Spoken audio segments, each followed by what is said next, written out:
But that was it. That's it? That's Okay. why I rang my bell. Okay, comments by council members. I have two comments that I'm going to make really, I have two things that I want to bring up really briefly. The first one is, it looks like we are moving forward with the Athletic Association, and this is a request for someone to step up so we're not constantly fighting for revenue to support the Athletic Association. I would love to canvass around and see if we could get somebody that's willing to fund this, so that we aren't having to say, hey, we'll get $5,000 here, $2,000 there. Let's get somebody in the community that's willing to put up some money for that. The second one, okay, guys, I have been leading up to this for 2 months now. I've asked for a meeting, which we are scheduling. I believe we'll finalize the schedule tonight, seeing who's available when. So either the August the 1st or August the 8th are the two dates that we will be having the informative community meeting. In light of that meeting, Mr. Mayor, council, and staff, I move that the Village of Indiantown establish a 90-day administrative pause on the acceptance, processing, and approval of all new applications for large load data center development projects. During the 90-day period, I request the village staff proceed with the informational meeting I previously requested, including technical experts, representatives from the South Florida Water Management District, utility providers, and relevant staff, so that the council and our residents can better understand the current and projected demands on our water and electrical infrastructure. This pause is intended to provide the council with the opportunity to gather facts, evaluate available data, consider potential solutions to community concerns, and become more familiar with the legal and policy options available to us. To be clear, I am not proposing any amendments to our land development regulations, nor am I seeking to impose any additional restrictions or requirements on the applications process at this time. Rather, I am simply requesting sufficient time for the council to conduct due diligence, make informed decisions regarding future industrial development applications based on a thorough understanding of the facts and infrastructure implications before us. Okay, I made a motion. okay, Yeah. I have the right to have a discussion about it. Correct. Okay, so here, I think that the administrative pause should be more than 30 to 90 days. I think we should have at least a 12 to 18-month administrative pause so we can get all the information concerning it. So that's not for or against, that's simply so we can know, based on Lieutenant Governor Collins, that, and I said it last time, this stuff is moving fast. And no one is saying we're against it or we're for it. We just want to know what's going on so we can make an informative decision. So that and while we're waiting on that the language for the LDRs have some safeguards in it for us. Because at the end of the day, whatever happens, we're left with, with a problem. My understanding also is that the end users have a tendency of abandoning. That's from my research, they abandon those data centers. So for that's just what I read, and it could be false, But here is the other thing. It's their right to abandon. But at the end of the day, the problem that's caused by it. And I know that the residents, the other applications that have come in, and all of that affects Booker Park. So it would do us all the world of good that pausing it and getting the information out, everybody have the opportunity to say, to ask their questions, to do their research. So when the parties that want to build are, when they come to build, my understanding also is that they have a representative. So because they have that representative, this is the opportunity for them to quell any misnomer. But if that doesn't happen, the residents will never trust this government, because the first thing that they're saying, and continuously, we don't hear them. we do what we want to do, and then some have even implied that we're paid off. I'm still waiting on my $2 million. Can somebody get my money? Since I'm paid off, I want my money, y'all. But I don't, this is what's being said. I said a little funny. I don't mean to offend anybody, just trying to keep it light. But none of us up here like to be called bought. We don't want that. And we definitely, and I think y'all can correct me, I don't think none of us want to be bought, or, none of us are bought. So I just want to make sure that the residents understand one thing, that we have your best interests at heart. There's some hard things that there's going to be some no's, there's going to be some yeses. But at least when we all come to the table, we'll have the opportunity to say, okay, you did say that. Okay, I can agree. And we can disagree, respectfully. But when people who live here don't feel like they're heard, that's when we get all the extra stuff. And so my job, just like Sister Ms. Nycom said, I think I'm in church, I'm sorry. When Ms. Nycom said, we don't make a whole lot of money, y'all, less than $10,000 a year, okay? But we do this because we love it. We do this because we want to be a help to the community. And at the same time, we want y'all to trust us, whether it's election year or not. At the end of the day, like Susan sitting back there, she did a great job. We want y'all to, just like y'all trust her during her term and she's not here, when we're done, we want y'all to trust us too, that we did our very best. So that's the reason why I'm asking for the 12 to 18-month administrative pause, so that we can get it, whether we need it or not, just to be able to collect the data, have the discussion, and then we move forward. I want to reiterate why I asked for a 90-day pause, because a 90-day pause does give us time to collect information, have the meeting, get some important data, and not necessarily step on the toes of the law and bring down problems for our community. We can't afford to be sued, folks, for doing things wrong. 12 to 18 months is restrictive. It's gonna bring us some hardships. I don't want to see that. We are also in the middle of an election, and I don't see why we should impose our will on whoever's sitting in these seats in a few months.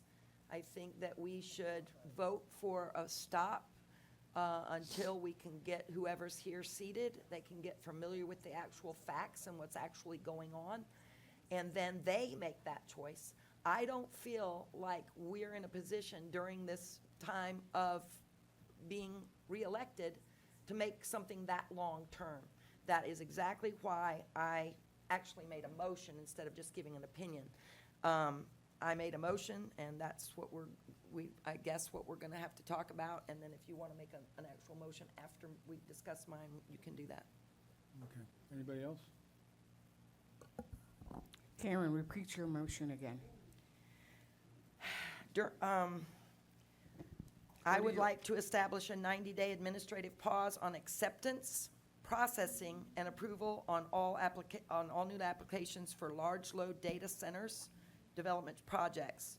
During this 90-day period, I request that the village staff proceed with the informational meeting I previously requested, including technical experts, representatives from the South Florida Water Management District's utility providers, and relevant staff, so that the council and our residents can better understand the current and projected demands on our water and electrical infrastructure, specifically, and other things that may become apparent to us. This pause is intended to provide the council with the opportunity to gather facts, evaluate available data, consider potential solutions to community concerns, and become more familiar with the legal and policy options that are actually available to us.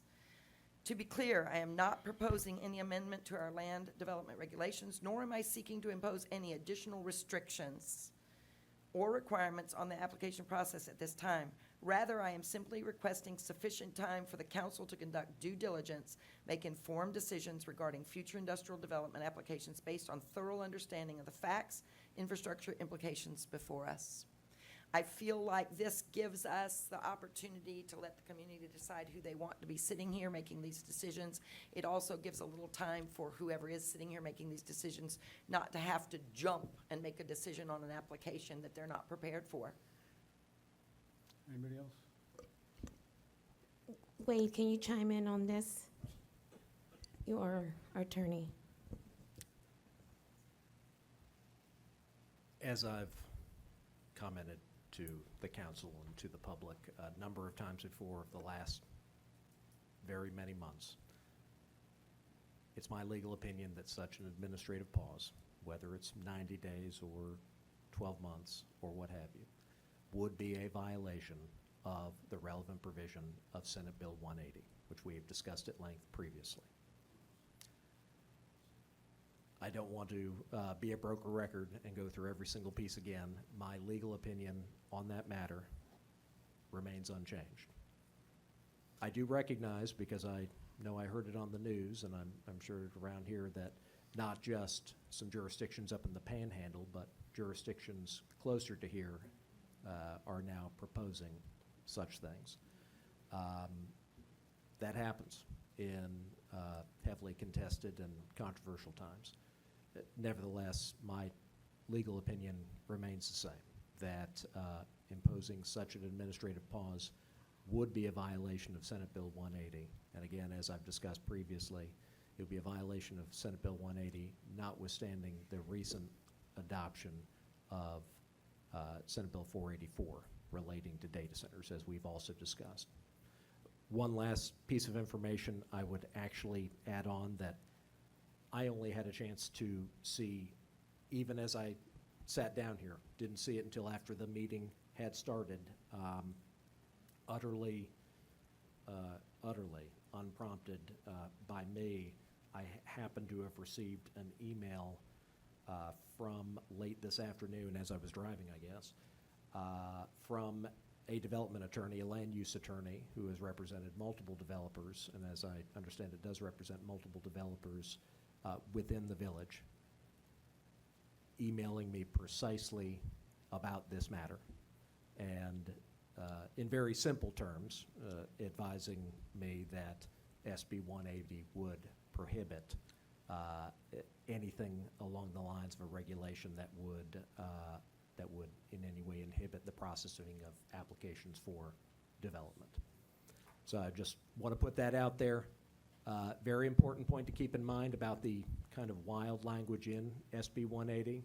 It does not just prohibit adopting such a thing, adopting certain types of moratoriums, adopting more restrictive or burdensome land use regulations or comprehensive plan amendments, or more restrictive or burdensome procedures concerning review and approval and issuance of site plan development permit or development order.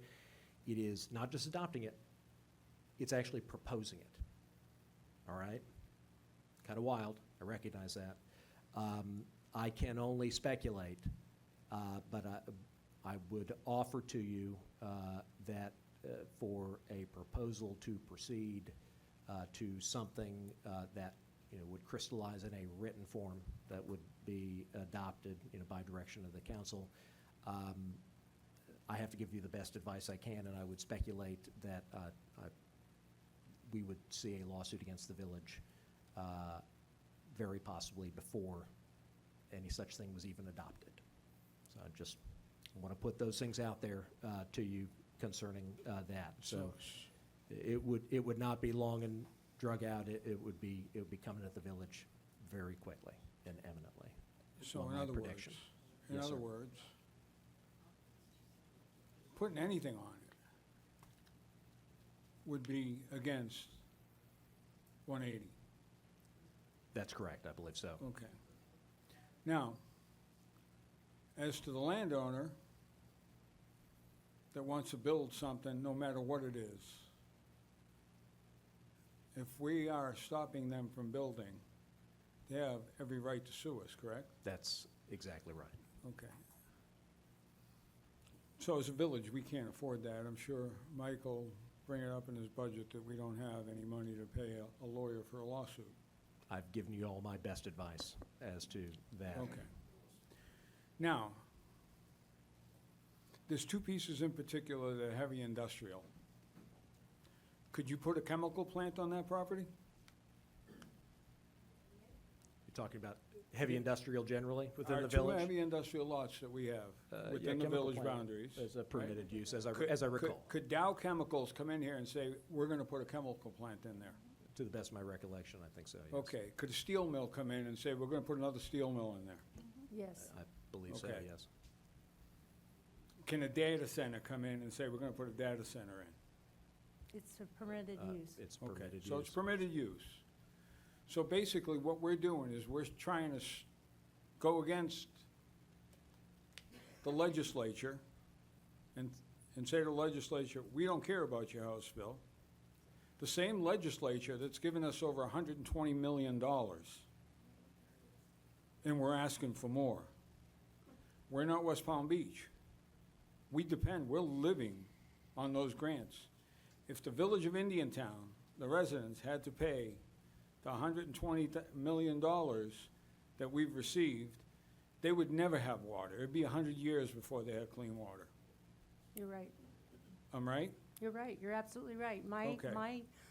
My So- experience when local government goes against the state or the federal government, the first thing they look to do is withhold funding. Okay. So, yes, it's campaign season, but that's not what I'm here, you know? Campaign is campaign. I'm gonna tell the truth to the people, okay? And I'm gonna say it. I was saving it for my events throughout the communities, because I got 5 events that I have planned for, that are on the books, that we're gonna be doing. And I know that data centers are gonna come up. And I can tell you, I went and visited a data center. Excuse No. me, they're speaking. If you'd like to go outside. There's no motion. We're not making a motion. We're gonna give them direction to put it on, no, that's not how it works. So, I visited a data center in Tennessee. It's one of the latest and the greatest. And I'm gonna tell you, and there were other people with me, and the loudest thing on that campus was a weed whacker and a lawnmower.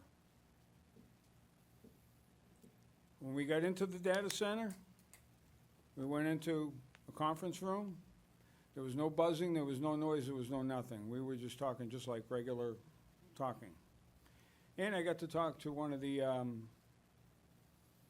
county, I think she was a commissioner. And she explained what that data center did for that community, which will amaze you. So, beyond that, we went down into the data room where the computers are. And we were having a conversation in the middle of the floor. Yes, there was fans going and there was air exchange going. And this data center doesn't use any water. It doesn't use any water, 0. It's a refrigerant and a, how do you explain it? It was some kind of an alcohol-based liquid. And it recycles the air. And it was really, really cool, because I walked through the cold section, I walked through the hot section. And then, being who I am, I don't want to be duped. So I asked the manager. I said, hey, listen, I pulled him aside and I said, hey, listen, I want to know, what percentage is this data center running at right now? Because when you start a car up and you let it idle, you can't hear it. But when you're screaming down the highway, it's pretty loud, right? So he said, I don't know, probably between 90 and 95%. I said, show me. I want to see it. And he did. And that data center was running between 95 and 97% power. So they had a beautiful cafeteria, so they have people working there. And then we got in the car and we had like 5 hours before our flight back. And we went and knocked on doors to the neighboring community, which the gentleman we spoke to, I think it was like, I don't know, 75 yards away from the data center. Wasn't very far. And he had a nice dog that I got to know, and I liked that little dog. But his only problem with the whole project was the blasting, because they had to blast. So don't believe everything that you read. You got to look at it from 30,000 feet where you can see everything, okay? The United States, as a country, we're in a race with China, okay? It's a fact that China wants to beat us on this AI. So they're putting all the stuff out there. Go look for yourself. You don't know who the professionals are and who are not, who are self-made professionals. I went to see what I went to see, and if that is what is being proposed, then I think you ought, somebody from this crowd, somebody from the naysayers, you come to me and I'll see if I can get you in there, and I'll take you there myself. Because it's not what everybody is saying. Now, there may be data centers somewhere in Virginia that use a ton of water. I don't know, but they could be 10 or 15 years old too. So I don't want this village to get involved in a lawsuit that the people that live here are going to have to pay. People live on the outskirts don't have to pay it. The people that have to live here, are going to have to come up with the money for it. Ma'am, you cannot, ma'am, excuse me. Have a good evening. Thank you. We are taping this meeting, so your comments from the audience, we would prefer you didn't do that. Thank you very much. But, you know, I learned a long, long time ago. There's one side of the story, there's another side of the story, and somewhere in the middle is the truth. Okay? And I would really, I pay for it myself. I paid for my own trip, we paid for my own hotel, paid for all the stuff that we did. I didn't ask the village for a nickel. And I would be willing to take somebody that has an open mind, is going to be honest about it. I would take them to Tennessee, and I would try to get them in there and see what it really, really is. But this council cannot put this village in a compromise. Okay? Can't do it. So we go for putting a pause. It's the same thing. It's the same thing as saying you're putting a referendum on it. You can't. You can't do that. We can't do that. We can't. You want to shake your heads, and, you know, it's not something that I can do. I have to go to bed and sleep at night, okay? And I've always done the right thing. I've always done the right thing. And I cannot put the people of this village in a place where they're going to be paying something for decades that at the end of the day is not worth it because it doesn't matter. So, and then on the other hand, it's a two-punch knockout here. On the other hand, we're going to send a message to Tallahassee that we don't care what they say. Okay? And when we put in for those grants that are helping build this village for the people that live in this village and actually pay taxes in this village, they're the ones that are going to lose out. I got a call this morning. I chair the MPO Underprivileged Transportation. And I got a call because they had to move a meeting up because the state cut out $755,000 and killed that program. Okay? And you say to yourself, okay, the state's cutting a lot of programs, But the state just gave us $46 million, plus another 11 million for fire station, plus another 8 million, okay? The state wants to see us succeed, okay? I cannot punch the state after spending all these years of building relationships with people and going to Tallahassee and walking those corridors and begging for money. I cannot turn my back on those legislatures and say, well, I don't care of your SB 180. I don't care about that. I'm going to do what I want.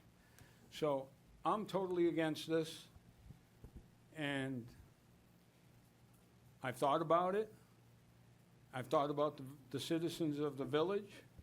I've thought about my campaign. I can sit up here and say, yeah, let's do it, okay, and get reelected. I don't want to get reelected like that. I want to get reelected because I'm telling you the truth, and I'm working for you.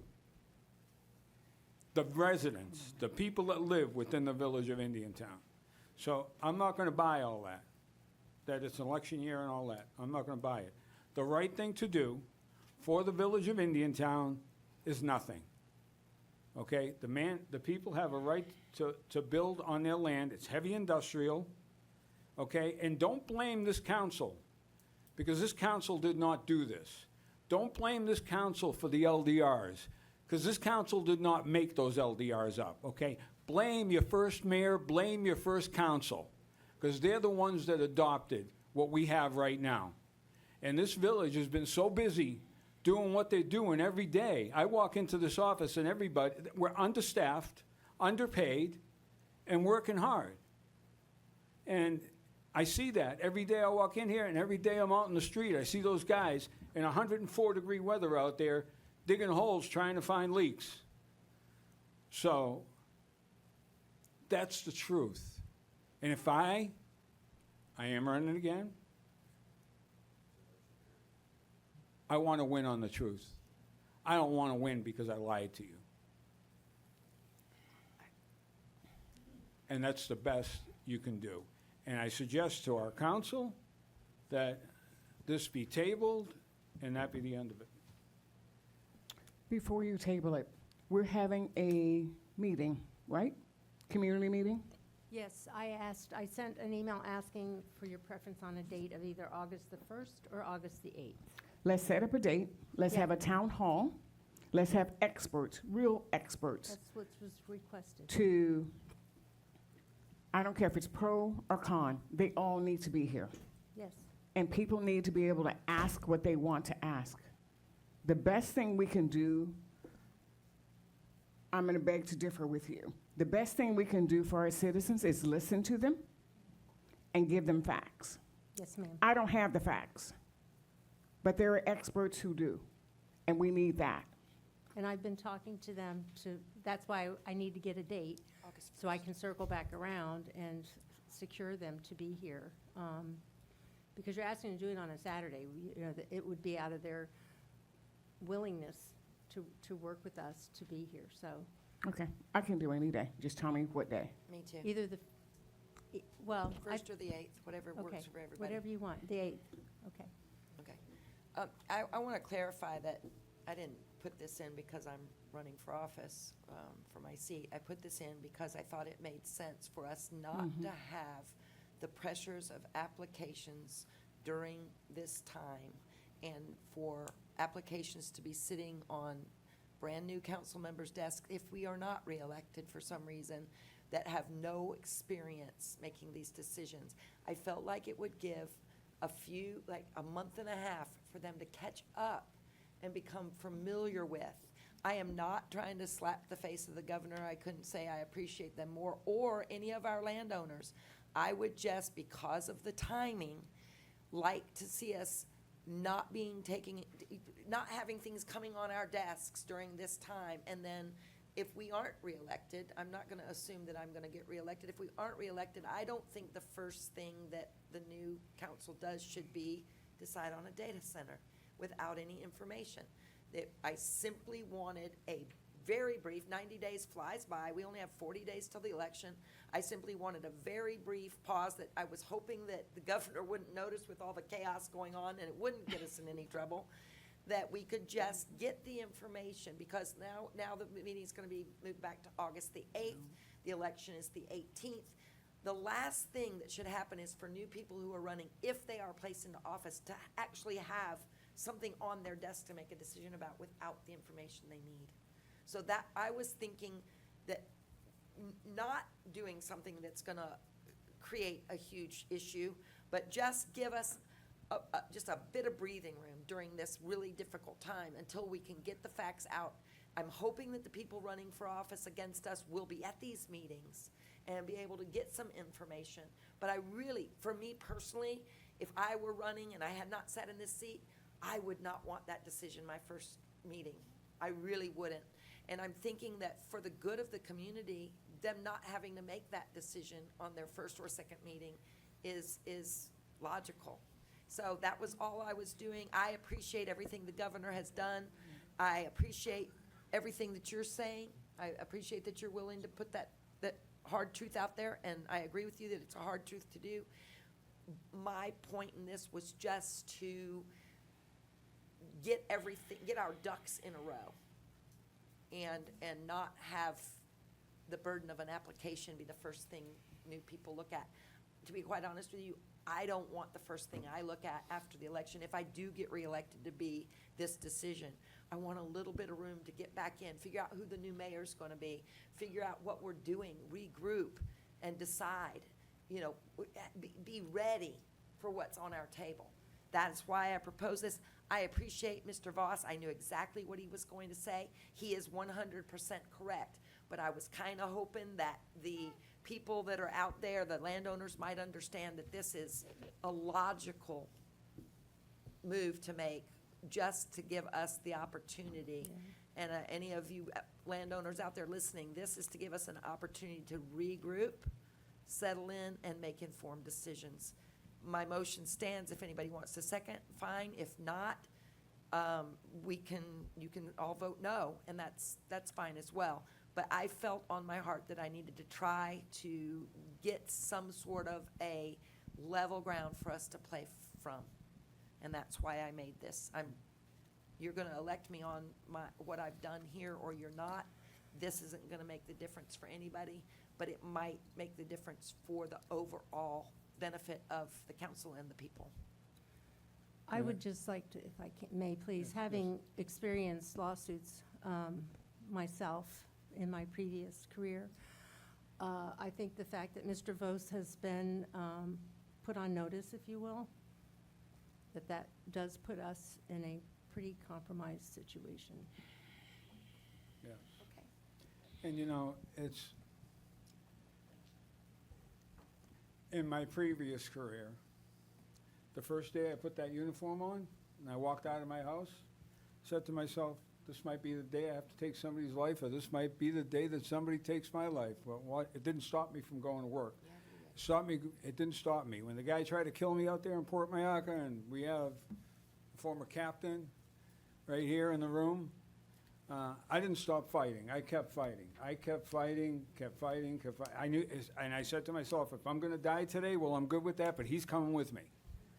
And you just fight. And people elect us to do this job. And this is not easy up here. It's really not easy. There's a lot of components to this. Okay, everybody thinks that you come up here and you can make a decision based, you can't make it based on your feelings. You have to do what's right, and you cannot compromise the community. You know, we want a lot of things for this community, a lot of things. And it needs a lot of things. It deserves a lot of things. There are things that this community would never even dream of having that we're gonna have. And I'm fighting for it every day. These guys are up here fighting for it every day, my fellow councilmen. You know, and I think overall, all in all, you know, with what we've had to work with, we've been pretty lucky. We've been pretty lucky that we have not only the council that we have, but we're lucky that we have the village manager that we have, and the staff that we have, and it takes a lot. It's not easy being up here. Everybody thinks it's easy to be, you can sit up here, but there's a lot of things you gotta consider, and there's a lot of work that you have to do, you know, and maybe I'm just a little bit more involved than everybody else because I'm retired and I can do it. And, you know, I'm always searching for jobs for Indiantown. I'm always going to, I mean, it's no secret, I took Taryn down to, where'd we go to?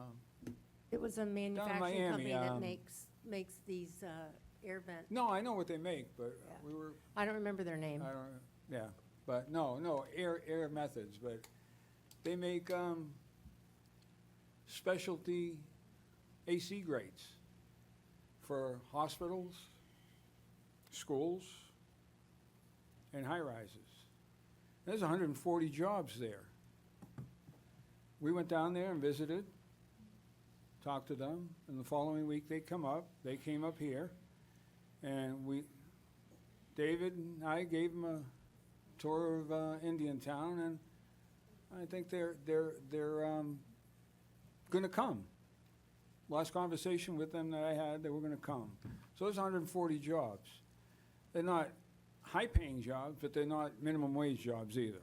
But, you know, for a mother that wants to work part-time, that's perfect, you know? But it's not easy, it's hard.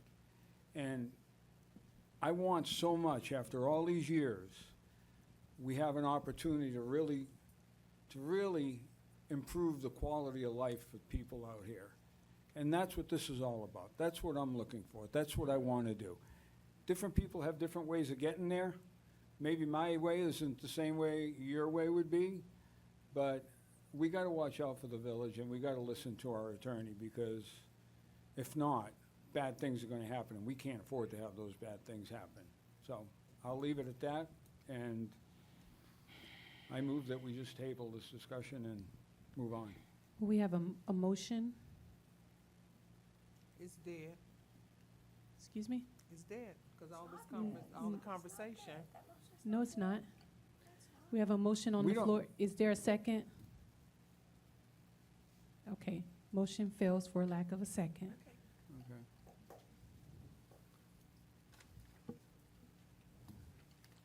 Okay, Mayor, didn't you say, Are we- are we, I mean, we don't need a We're motion, done now. because it's not on the agenda. This is a discussion. no, I know Correct. you said this. it's- We just got to give them direction. No, what you. No, Okay.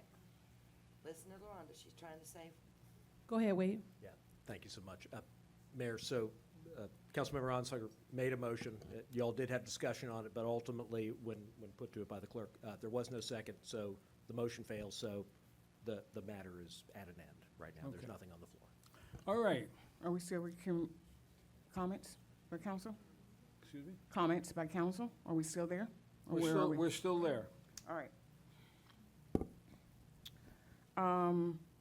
Ms. Nykem talked about, from the podium, she talked about no reports when we go to our meetings. I go to my meetings, I give reports. I have a meeting coming up on July 13th. It's under amendments. And then there's a workshop that I wish to attend. It is August 13th through the 15th. We're talking about data centers, big data, big impact, city workshops, how to make better decisions, understanding the residents' perspective on growing, small cities, big idea leadership lessons, social media for the cities, council managers partnership, one team, and your budget. That is at the workshop for August 13th through the 15th. Ms. Taryn, can you give an update or report on the Fernwood flooding, on the fire flow or water pressure, and what you know about the bill of SB 803, please? sure. On the flooding issue, Mr. Nolan and our village engineer, Mr. Jensen, did go out and look at the situation. They're in the process of having the properties in that area surveyed, so we can have a better understanding of the elevation variances, if you will. And we have a ditch that apparently the village doesn't own, that we're currently, That's in Fernwood or River Oak? it's in Fernwood, Fernwood. okay. Yes. And so we are assessing the situation, and we will come up with a remedy of some sort.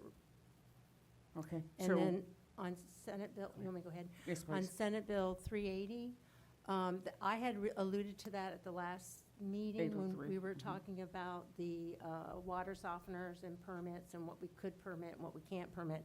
So we're very aware of it. We are working with Martin County very closely, who's your building official that we utilize, to implement those changes that are going to be, went into effect July 1st. So we're good on that front. Okay. And then what was the other thing? The fire flow Fire flow. and water pressure? So we did have an incident on Friday night. We had a horrendous storm. There was a lightning strike that hit the plant and knocked out a couple of circuits, and the water went off. When we got those circuits replaced and the water pump came back on, it goes up to full speed, and then it settles itself back down. When it jumped to that full speed, it broke a water main. And I appreciate the fact that people say, you know, apparently social media, which I don't do, but I hear about it, you know, that because folks were congratulating the employees for a job well done, folks are saying, well, that's their job. Well, it is their job, but not at 1 and 2 in the morning, when they've been here all day, driving around, trying to locate, and they were able to locate the leak. It was back in the Commerce Park. They were able to fix it and get that water back on. And so they did a phenomenal job. And these are employees that are fairly new, so they're learning a lot. And so the water pressure, you've always had an issue with fire flow in the village. I have a report back when you all, they acquired the system back in January of 2020, they referenced the fire flow and the water pressure, and that it's insignificant. When we have developments come in, we have one developer who wants to build 40 homes, and he's gonna have to put sprinklers in, because the area where he is, he does not have fire flow. And so the fire marshal regulates that. Martin County, because we've known you had that fire flow concern, because the plant is aged, and with minimal improvements made to it, we have an additional tanker truck here at the fire station. Should an event erupt, then they have the ability to respond accordingly. So we know there's a fire flow issue. We're trying to, one of your looping projects assisted with that, but we have to do more. It's the infrastructure in the ground is aged. So as Tom explained it to me, our engineer, you have a 2-inch pipe, and over the years, the corrosion and the sediments and everything that settles in those pipes, now you've got less than a 1-inch pipe that you're trying to put water through. So it is going to be a problem until we can put in new infrastructure. And that's going in back of people, houses, and trying to bring this system that you acquired back up to speed where it needs to be. So the money we just received, Yes, ma'am. is that for infrastructure? No, ma'am, that's for the plant.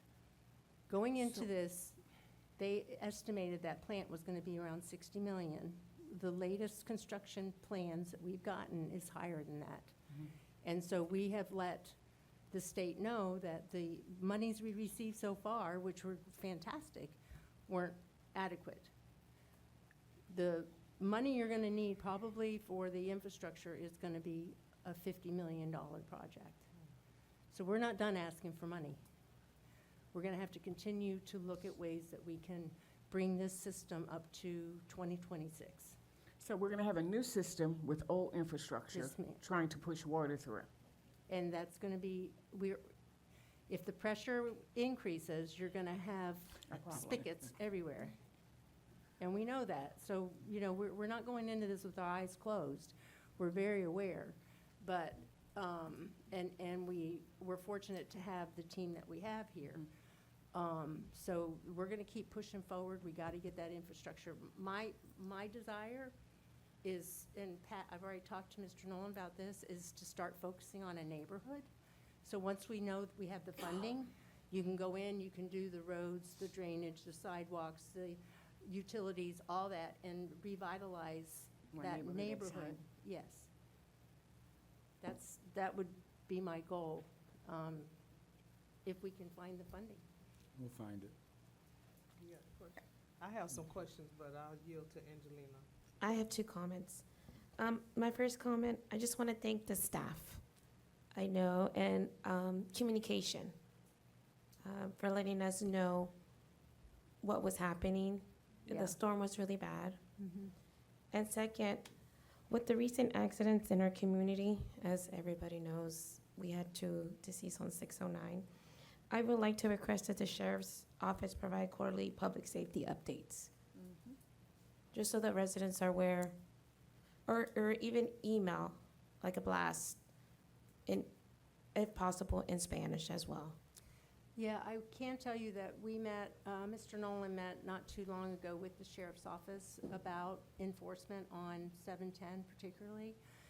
And they're trying to find areas where the sheriff's deputies can be safe to pull over on the road, because you know there's a lot of guardrails and there's very little.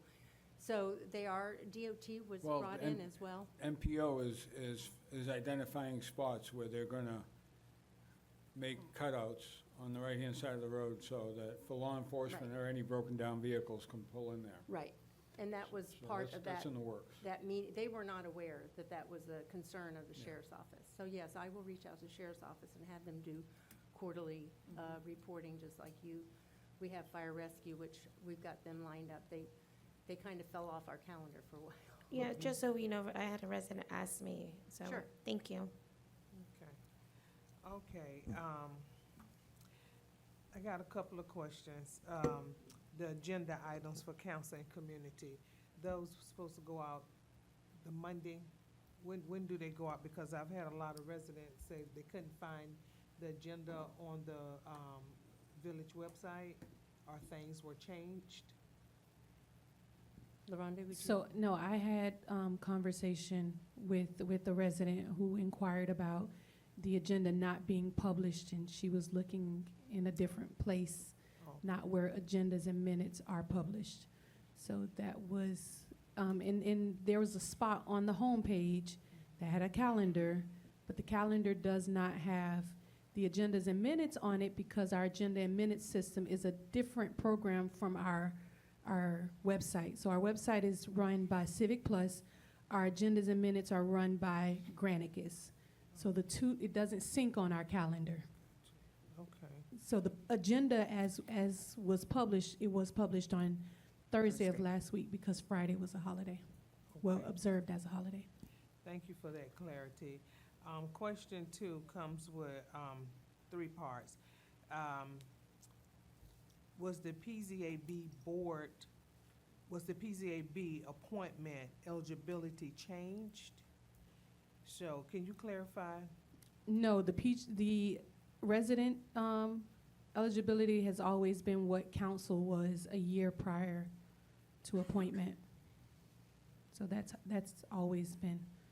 So, okay, well, I guess what I'm asking is, the resident have to be a member of the village for a They year? have to be a resident for a year prior to being appointed. That's in their PZAB resolution. Okay, so what about a home business or regular business? Wade, you would have to help me on that. The Yeah, and business member, there's I- 2 seats for that, but yeah. Right. Yeah, I don't have the particular ordinance in front of me on it, but my recollection is we had 5 spots that were exclusive to residents pursuant to the criteria that LaRonda just mentioned. And then up to 2 members of the PZAB can be non-resident owners of businesses within the village. Okay, so, does it matter how long they've had their business, whether it's a home business or? I need to take a peek. I haven't looked Okay. at that in a little bit. I'd be glad to take a look at it. Okay, great. All right, so, Councilwoman Phyllis asked number 3. So my fourth question is, there seems to be, some non-clarity about, Barbara Cloud as being the primary person. And I thought we had came to a conclusion that that stays with Debbie Riso as the Parks, director. Yes, ma'am. And, well, and tonight you heard Councilwoman Onsager talk about the youth sports asking for someone to step up, so that needs to be put into the mix, if you will. But the fields are to be managed by the village Okay. and use of the fields. All right, okay, now we have, and I said this, I don't know if I said it last time, but we have a football team, the Thunderbirds. So when we start divvying out or giving money or earmarking money, I would love to see that the Thunderbirds are on that list. Because, so I don't know how we're gonna do it, but they need to be on that list. Okay, Okay. so just for clarity for everybody watching, Debbie Riso is the primary holder. She directs that area. Yes, ma'am. Okay, all right. So now, this has been asked 3 times, and I want immediate wait. I want immediate, verbiage, activation for the Resident Advisory Committee. This council has not taken We a have formal not. motion on that. Okay, so I'm still talking. I want to answer your question, then. Well, let me finish. Okay. So, I need to I need to make a motion, am I correct? If I can Yeah, answer you can your put it We'll on, need the- it. you can put it on the next agenda, no? question, it'll help if you let me answer. What Yes. else, ask the Yeah. question. For, wanna for put it on the preparing agenda? something like that, it would normally be direction from majority of the council. Yeah. So actually, I did give you the answer on this weeks ago. I told you that we were waiting until after the election because each of the people that sit up here put someone on the committee. It doesn't make sense for us to have an advisory committee a month before an election when we don't know who's going to be up here. Well, I disagree with you, and I'm gonna tell you why. I keep hearing, when I got on this council, things were still moving. So when if you win your elections, that's great. Anybody that's running should know what the issues are. So whether they get here, and if they don't know, that's sad. But everybody already knows who's running, what the issues are. So to say we need to keep waiting and waiting and waiting, I don't like that, and I think that's counterproductive. This like Mayor said, when he put on that uniform, he couldn't get ready. He had to be ready. So I disagree with that. We need to go ahead and get it set up. Okay, let's just put it on We haven't the voted. next agenda, but what we need to do is we need to get the scope, and the plan. So we need to give somebody some direction. Yeah, and thank you, Mayor. Councilmember, I think when this issue came up one of the times previously when it was discussed, the question I had, the direction staff would need is, what are the duties of this advisory board? What are they to advise about? We have a scope of duties, some of them statutory, most of them statutory in the PZAB, right? And then you have your Parks and Rec Advisory Board with a discrete list of duties as to what they advise about.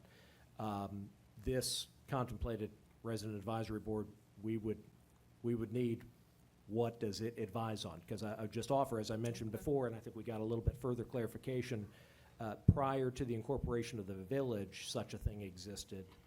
But that was prior to the incorporation of the village, where there was no governing body for this area and this area alone of the county. It kind of served that purpose, not as a formal governing body, but as an advisory body.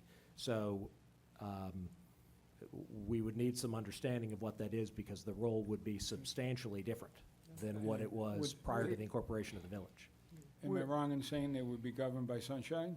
Yes. They'd be governed by sunshine, Right, absolutely. okay, so they'd be governed by sunshine. So is there a better approach to where they can talk to each other and have their meetings, and whether they do it publicly or, they can still announce it, but at least they can speak to each other and bounce ideas off of each other. If they're bound by sunshine, it's gonna be a little bit more difficult. Is it much different than the NAC, the Neighborhood Advisory Committee, other than they reported to the county? So the Resident Advisory Board can report to council? Is that any different? I'm not deeply familiar with the The neighborhood fund.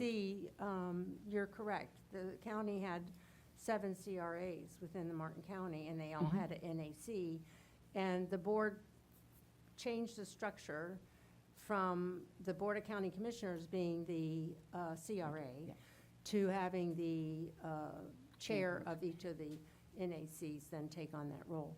My plea, you're going to hear from Mr. Florio about staffing. And if we have another committee like this, and it's sunshine, and we have to do minutes, we have to do an agenda, we have to do these items, we don't have that level of, I mean, we're here, poor Mike, he's here till almost 8 o'clock every night. So I just really concerned about putting additional provisions. I wish, I think it would be better if council members made them, if people want to make comments to council members, they make themselves available to have that opportunity. I know some of you do. You're in the community, you hear from folks day in, day out, you know what the concerns are. To put together a formal committee, then also the committee makes a recommendation and you're not, you don't want to proceed down that direction, then I just think we have a problem. The PZAB is not so bad. We usually get a quorum, but the PRAB, we don't always have a quorum. So I'm just, that's my 2 cents. I would Take just your 2 think, cents. I would just think that it would be Yeah. so much easier and so, it would be more efficient, as if you had Terralago, you had a couple of people from there, they picked their people that they wanted on it, Indianwood would have a couple of people on it, and they formed their own association, okay? And they come in and identify themselves to us, so we know who they are. And they can do what they do. I mean, it's, I think sunshine, it puts a burden on everybody. So I think you can get them more done without sunshine than you can with it. So, I know that being under the sunshine law makes it very difficult for us to collaborate. And I feel like an advisory committee needs the ability to collaborate. I feel like it would be important for you guys to be able to, so maybe we do something where it's not formal with the sunshine laws, but that we make ourselves, like Wade said, available to hear but there's from the nothing that public. stops you from working with, Correct. you can Right. go work with them. Correct. We just can't, We just be a can't all part be of it, together, right. you know, So we can be involved, but not necessarily on the, but however, we've got to get to what we're doing. I'd like our to see budget. a beautification committee too, you know, and I'd be part of that, That's one of you the know, things that I'd so- love to have. I No, have you don't want another beautification? question. Yeah, you want beauty? Mayor, I have another question. Okay, we'll get back with that one. We'll get back with that, Wade. But I Uh, want, I'm sorry. And I'm really sorry to be a broken record. If there's anything you want staff to do on that, we'd need direction and we'd need Okay, for y'all to tell us, what is it supposed you. to do? I Well, got you. I don't think we need staff to do anything. Staff is maxed out as it is. If I have think- any more I think questions, Wade, I'll that we need I'll to get a talk to you. person from the community and a person from the council to get together and form a committee. Okay, I have another question, and it's about FP&L Trust Fund. Where are we at with that? Well, as I have communicated before, apparently it went to the PRAB this last meeting, and they asked to have it tabled. It was my understanding because some of them had not had a chance to read the information. And so they did not want to move forward making a decision Right. uninformed. If you remember, when FP&L came to us and decided to extend another 30 years, we all talked about the structure of that trust fund and how those grants are administered. And so that's why the agreement was modified. Oops, sorry, I don't know what did that. So that's why the grant was modified, and we're trying to get the PRAB, which would be something that they should, I believe, advise you on, whether or not they agree with the agreement or not. And then we would bring that to the council. Okay, that was in the original thing. before they even came on board, because I was there at that meeting, and, Ms. Nykem and I, because we were board members, so when we had our meeting, then the next, we had a call meeting, Wade was there and said that FPNL had changed structure. They wanted 2 of their members, so I spoke with Jamie, he was unaware of anything, Marshall as well, so I'm I kinda spoke with confused. Marshall Did myself you? to tell Okay. them, And because what that did he was say? another thing. Mhm. I explained it to him, he was not aware of what so Right. I sent him the agreement so that he Mhm. could see that it had 2 representatives from the cogen Right. plant. I said that to, see, my issue is that, if you give us something, and we do everything that that's outlined, then you come back and change it, but we had all these people that asked for the money, we did all this legwork, then for them to come back and say, no, we wanna restructure, and here we are in almost August, where are they? So, Ro Pacheco and them couldn't do anything, because no, they didn't we haven't even had a meeting. So I don't like the way this look, it look really wonky, and I don't like it. If you're gonna give us something, then if you stop changing stuff, and then tell us to wait, now we got the community looking at us saying, but what's going on? Our attempt was to make this agreement a little bit more from a financial perspective and a public use perspective and a public purpose perspective, a little bit more clear, because some of the grants in the past, quite honestly, were not in the true spirit of what that agreement was supposed to be funding. And therefore, I believe, and Mr. Florio and I have had these conversations, that from the expenditure of public funds, we needed to have more parameters put on there so that there was the ability that if somebody didn't do what they were supposed to do, then the village would not be out of those funds. And the reporting that's supposed to be done, all the things that were required, previously, some of the stuff wasn't done, but they got their money. Okay, there was one entity that didn't do what they were supposed to do, and it wasn't the village money. But the money belonged to the community. All the village did was manage it. And if I'm not mistaken, when the people went through that, and Ms. Riso was there, and she even talked about how it wasn't fair that these people did everything that was required of them, and then to have like no communication of what's going on. So that's a problem for me, because that we look crazy on that. So I don't know where all this extra stuff is coming from. Why would we take money that wasn't earmarked for village use? It was for the residents. No, ma'am, it was for village programs, Okay. not capital. Okay, but but it was for the residents to apply, am I correct? Or organizations, not necessarily. Okay, or Yeah. organizations. Yes. So how did it wind up in the budget? We have to account for any funds that we have. Mr. Florio has to account for the interest that's earned, as well as the $1 million that's sitting in that trust fund. It's village money Okay, that the has to interest be. is that right? I'm sorry? The interest part of belongs, that he puts into am I correct?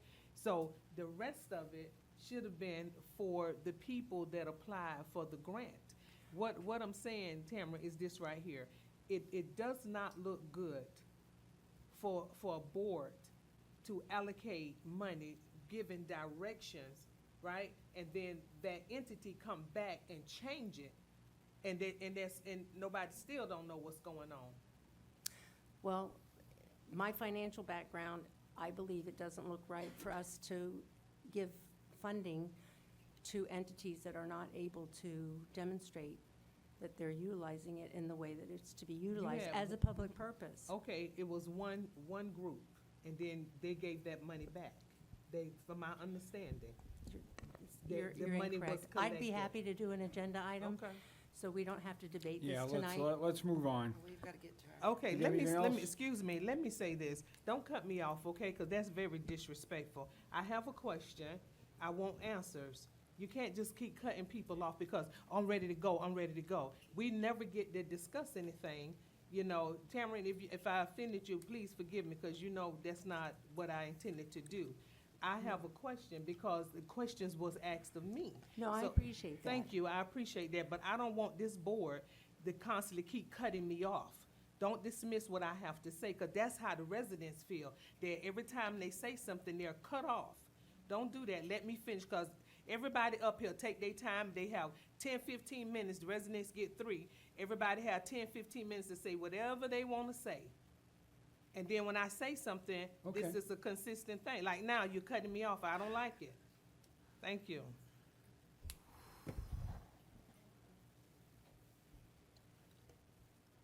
I'm done. You done? I'm done. Okay. All right. Do you have any comments by village manager? No? Okay. Whew.